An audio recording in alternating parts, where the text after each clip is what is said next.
নমস্কার বন্ধুরা, good morning. কেমন আছেন সবাই? আমি সুপর্ণা, আর আমার নতুন আরও একটি ভিডিওতে আপনাদের অনেক অনেক ওয়েলকাম জানাই। আশা রাখছি যে যেখান থেকে আমার এই ভিডিও দেখছেন আপনারা প্রত্যেকেই খুব ভালো আছেন, সুস্থ আছেন। তো আজকে মঙ্গলবার, আর এখন বাজে সকাল 7টা, আর এখন থেকেই আপনাদেরকে সাথে নিয়ে একটা নতুন ভিডিও স্টার্ট করছি। তো ভিডিওটা দেখতে থাকুন, আশা রাখছি ভিডিওটা দেখতে আপনাদের ভালো লাগবে। সকালে উঠেছি কিছুক্ষণ আগেই, তারপরে উঠে একটু ফ্রেশ হয়ে নিয়েছি। তারপরে ওই যে ঘরের দরজা জানালা সমস্তটা খুলে দিলাম, দিয়ে ছোটো ঘরটা একটু গুছিয়ে নিলাম। রিমির আজকের পরীক্ষা আছে, তো এখনও ওঠেনি, ভাবলাম আমি একটু ঘরটা গুছিয়ে নিই, তারপরে ওকে ডেকে দেবো। আর কি বলুন তো, আমি যদি ঘরের একটু কাজ গুছিয়ে নিয়ে তারপরে ওকে ডেকে পড়তে বসাতে পারি, তাহলে কিন্তু ওর পেছনে আমি একটু টাইমও দিতে পারবো। আর তারপর তো ঘরের অন্যান্য কাজগুলোও আছে, তো তাই ভাবলাম একটু কাজ এগিয়ে নিয়ে তারপরে ওকে ডাকবো। আর ছোটো ঘরটা তো উঠে পড়তে বসে, তো ওই ঘরটাই একটু হালকা করে ঝেড়ে নিয়ে গুছিয়ে দিলাম। তারপরে বিছানার ওপরে কয়েকটা জামা কাপড় ছিল কালকের, ভাঁজ করে রেখেছিলাম, তো আজকে এই যে জায়গা মতো রেখে দিয়ে তারপরে পুরো বাসি ঘরটা ভালো করে ঝাড়ু দিয়ে নিয়েছি। আর তারপর দেখলেনই তো গতকাল রাতে থালা বাসনগুলো জল ঝরে গিয়েছিল, ওগুলো একেবারে জায়গা মতো রেখে দিলাম। আর এরই মাঝখানে কিন্তু রিমিকে ডেকে দিয়েছি, ও ব্রাশ করে ফ্রেশ হয়ে নিয়ে পড়তে বসে গেছে। আর তারপরে আমি এসেছি রান্নাঘরে। আর প্রথমে একটু রুটিটা করার জন্য আটাটা মাখিয়ে রেখে দিয়েছি।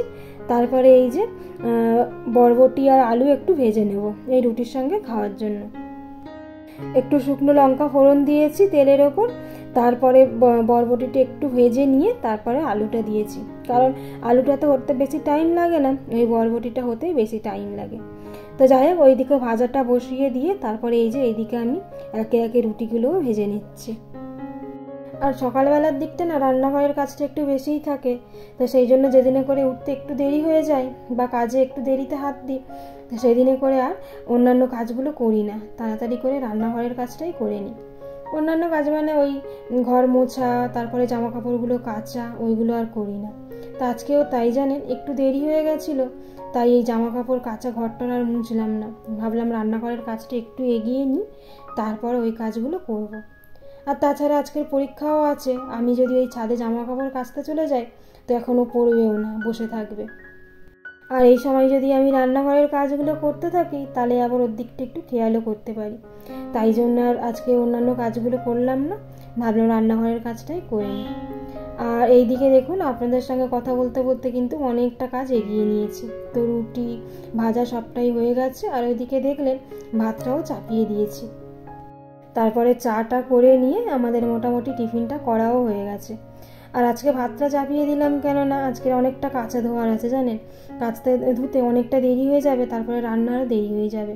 তো ভাবলাম ভাতটা যতক্ষণে হবে ততক্ষণে আমি আবার এইদিকে কাঁচা ধোয়াগুলো করে নিতে পারবো। আর যেমন ভাবা তেমনই কাজ। তো ওইদিকে ভাতটা চাপিয়ে দিয়ে এসে তারপরে চলে এসেছি কিন্তু ছাদে। আর দেখেছেন অনেক আজকের কাঁচা ধোয়া করেছি। আর কদিন ধরে সেরকম একটা রোদ্দুর হচ্ছে না বলে কাচতে ধুতে পারছিলাম না, ওই অনেকগুলো একসঙ্গে জমে গেছে। দুটো ঘরের বেড কাভারও তুলেছি, তারপরে জামা কাপড় তো আছেই, তো ওই জন্য আর কি অনেকগুলো হয়ে গেছে। আর এই যে কাঁচা ধোয়া হয়ে গেছে, এখন ছাদে খুব ভালো করে মেলেও দিয়েছি, এবার তো যতক্ষণে শুকাবে। তো চলুন, অনেকক্ষণ হয়ে গেছে ছাদে এসছি, তো এবার নিচে যাই। আর রিমিকে স্নান করতে দিয়েই আমি ছাদে এসছিলাম। এতক্ষণে নিশ্চয়ই স্নান টান করে রেডিও হয়ে গেছে, তো ওর খেতে দিতেও হবে। খাওয়া মানে আর ভাত রাত খেয়ে যাচ্ছে না, ওই কদিন ধরে তো ছাতু খেয়েই যাচ্ছে। তো যাই হোক বন্ধুরা, এরপরে কিন্তু দেখা হচ্ছে আপনাদের সঙ্গে অনেক পরে। রিমিও স্কুলে চলে গেছে, আর এর মাঝখানে আমি অনেকগুলো কাজ করে নিয়েছি, মানে পুরো ঘর আজকে ঝেড়ে মুছে একদম নিয়েছি। আর তারপর বেসিনে যে কটা বাসনপত্র জমেছিল সকালের টিফিনে, ওগুলোও মেজে নিয়েছি। আর আপনাদেরকে তো বললামই যে ভাত বসিয়ে দিয়ে তারপরে ছাদে গেছিলাম, তো এসে দেখি একদম ফ্যান ভাতের হাঁড়িতে পড়ে একাকার। তো ওই জন্য ভাতটা হয়ে যেতে ভাতটা একটা গামলার মধ্যে ঢেলে নিয়ে তারপরে হাঁড়িটাও মেজে নিয়েছি। আর ওই যে জামা কাপড় কাচা মাজা ধোয়া করতে করতে জামা কাপড়টা একদমই ভিজে গিয়েছিল, তো ভাবলাম তাহলে একেবারে স্নানটা করে নিই। তারপর ওই যে স্নান টান করে একটু চুলটুল আঁচড়ে নিলাম। আর ঘরের অবস্থা তো দেখলেন, তবে এখন আর ঘরটা গুছাতে গেলে হবে না, ঘড়ির কাঁটায় প্রায় 12:30 মতো বেজে গেছে। এবার যেতে হবে রান্নাঘরে, রান্নাটা করে নেব দুপুরে। আর রান্নাঘরে এসে ভাবলাম তাড়াতাড়ি করে যে রান্নাটা করা যায় তো সেটাই করতে হবে। আর তাড়াহুড়োর মধ্যে কি সয়াবিনটাই হবে। তো ওই যে ওইদিকে সয়াবিনটা সেদ্ধ করে নিয়েছি আর একটু ফুলকপি দিলাম। আজকে একটু ফুলকপি দিয়ে সয়াবিন আলুর তরকারি করব। তা না হলে সয়াবিনে যদি শুধু তরকারি করি তো এসে আবার বলবে যে ঠান্ডার সময় এখন আজকে কোনো সবজি করলে না। তো ওই জন্যই ভাবলাম তাহলে সয়াবিন যখন করছি ওর মধ্যে একটু টুকরো টুকরো করে ফুলকপি দিয়ে দিয়েছি। তো ওইগুলো আর কি সয়াবিন দিয়ে ফুলকপি দিয়ে একটা তরকারি করে নিচ্ছি। আর আলু ফুলকপি একদম ছোট ছোট করে কেটে নিয়েছি যাতে তাড়াতাড়ি করে সেদ্ধ হয়ে যায়। আর ওইদিকে তো সয়াবিনটা সেদ্ধ করেই নিয়েছি। আর এই যে একটু পেঁয়াজ কাঁচা লঙ্কা ফোড়ন দিয়ে তারপরে মশলাটাকে খুব ভালো করে কষিয়ে নিয়ে আলু সয়াবিন ফুলকপি একসঙ্গে দিয়ে দিয়েছি। এবার ভালো করে একদম কষিয়ে নিয়ে একটু জল দিয়ে দিলাম। তো ওটা এখন কিছুক্ষণ ফুটবে, ততক্ষণে আমি চলে আসলাম বড় ঘরে। এবার এই ঘরটা একটু গুছিয়ে নেব মানে আর কিছুই না, ওই বেড কভারটা ভালো করে একটু পাতিয়ে নিতে হবে। আর তরকারিতে জল দিয়ে দিয়েছি। আর ওইদিকে তো যতক্ষণে আলু ফুলকপি এগুলো সেদ্ধ হবে ততক্ষণে আমার ঘরটা ভালো মতো গুছানোও হয়ে যাবে।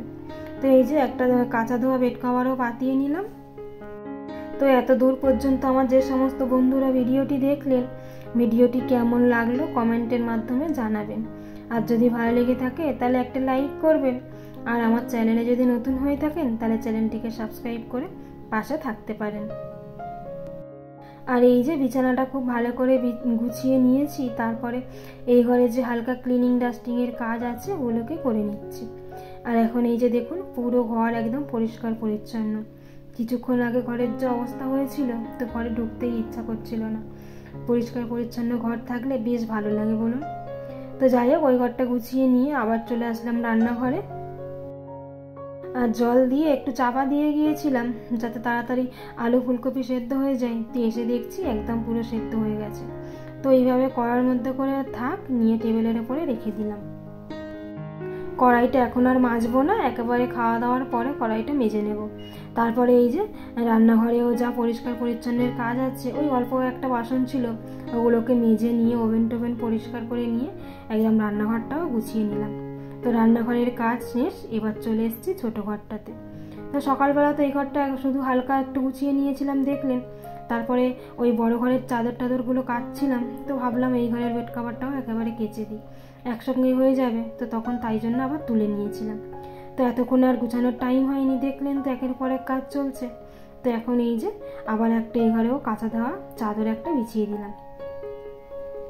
আর এই যে এবারে গেছিলাম ছাদে। তো কয়েকটা যেগুলো বেড কভারগুলো ছিল ওইগুলো তো পাতলা, তো ওইগুলো শুকিয়ে গেছে এখনও, তবে সবগুলো শুকায়নি। ওই যেগুলো শুকিয়েছে নিয়ে আসলাম আর বাকিগুলো এখনও ছাদে পড়ে আছে। আর নিয়েই যখন এসছি, আর আজকে তো অনেক কাঁচা ধোয়া করেছি, জমিয়ে রাখলে হবে না, ভাবলাম একেবারে যে কটা শুকিয়েছে একেবারে গুছিয়ে ভাঁজ করে রেখে দিই। ভিডিওটা তাহলে আজ এখানেই শেষ করছি। আপনাদের সঙ্গে দেখা হবে খুব তাড়াতাড়ি পরবর্তী কোনো ভিডিওতে। ততক্ষণ পর্যন্ত আপনারা ভালো থাকবেন, সুস্থ থাকবেন আর সাবধানে থাকবেন। আর ভিডিওটি কেমন লাগলো কমেন্টের মাধ্যমে আমাকে জানাবেন। যদি ভালো লেগে থাকে তাহলে একটা লাইক করবেন। আর আমার চ্যানেলে যদি নতুন হয়ে থাকেন তাহলে চ্যানেলটিকে সাবস্ক্রাইব করে পাশে থাকতে পারেন। দেখা হবে খুব তাড়াতাড়ি।